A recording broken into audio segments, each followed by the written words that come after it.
You're listening to the Spartan Sports Network Weekly Recap. And here's your host, Walt Fowler.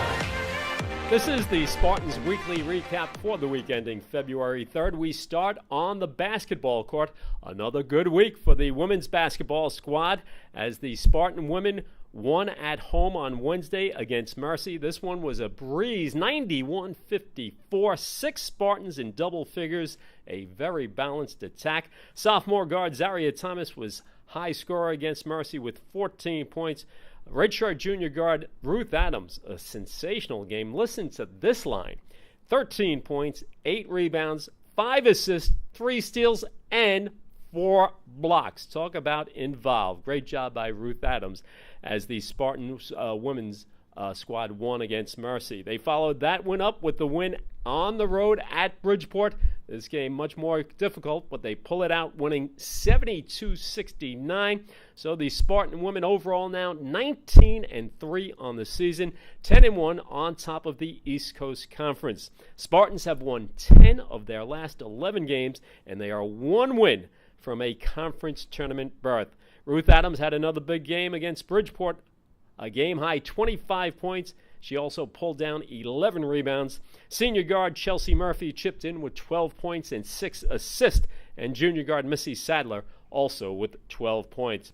Up next for the women's squad, Wednesday they will play at NYIT. This is a big game. The top 2 teams in the East Coast Conference facing off, Stack at 10-1 in conference play. NYIT just a game behind at 9-2. The 2 teams met back on January 29th at Aquinas Hall, with Stack winning that game 70-55. As for the men, they split their 2 games this past week. Wednesday, they won at home against Mercy. This was a tough game. They trailed much of the game, but came back to win 74-71. Senior guard Cam Morrell led the Spartans with 15 points. Sophomore forward Kevin Lynch and redshirt sophomore guard Lewis Griffith each had 14 points.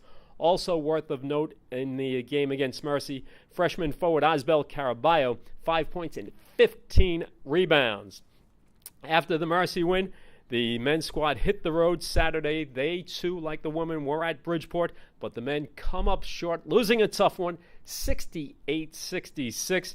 The Spartan men's basketball team now 16-5 overall, 8-3 in conference play. Spartans have lost 3 of their last 4.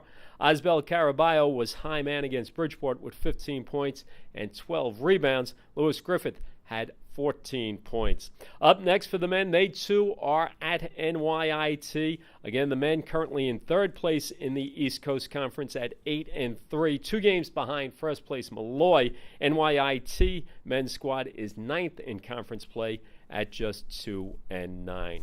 On the ice this past week, the men's ice hockey squad lost at Hofstra 7-4.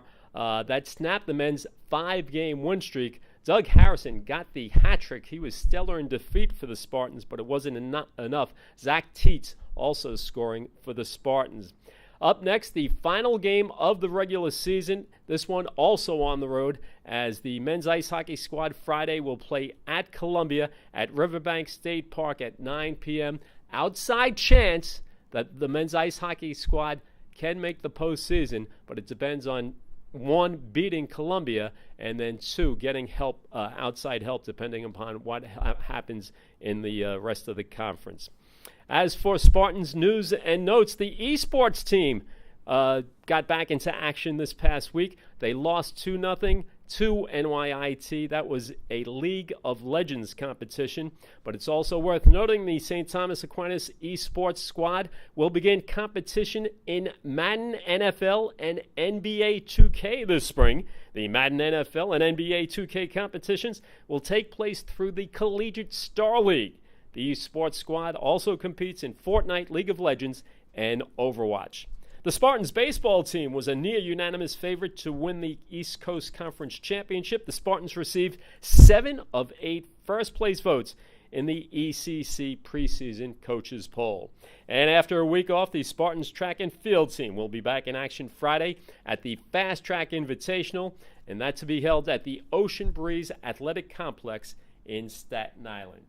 That wraps up the weekly recap. I'm your host, Walt Fowler. We'll see you next week right here on the Spartan Sports Network.